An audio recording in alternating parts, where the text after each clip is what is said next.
Javno preduzeće za upravljanje putničkim pristaništem i marinom Apatin ovih je dana postavilo suncobrane i ležaljke na gradsku plažu kod Plave ruže. Prema rečima direktorke ovog preduzeća, Ljiljane Krec, tokom cele letnje sezone mobilijar će biti potpuno besplatan za građanstvo. Čekali smo da Dunav dovoljno opadne da mobilijar može da se postavi na plažu, tako da su postavljeni suncobrani i ležaljke koje, veliko mi je zadovoljstvo da naglasim, da će ove godine biti besplatne za građane. Ležaljke će se svako jutro postavljati ujutru pored suncobrana, građani će moći besplatno da ih koriste tokom celog dana i uveče svako veče će se ležaljke ponovo skupljati i spremati za sledeći dan za korištenje. Ovom prilikom bih zamolila sve građane da se savesno ponašaju prema ležaljkama, da ih čuvaju kao da su njihova privatna svojina, kako bismo mogli u narednim godinama da ih koristimo.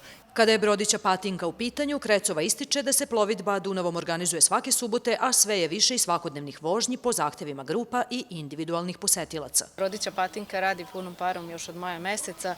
Ono što je bitno jeste da i za Apatinske ribarske večeri kao i uvek imamo i dodatne ture, tako da svaki dan, počev od četvrtka, će brodića Patinka ići u popodnevnim časovima. Direktorka Apatinske marine za kraj je dodala da se broj turista iz dana u dan uvećava, a ono što ih posebno raduje je povratak stranih turista.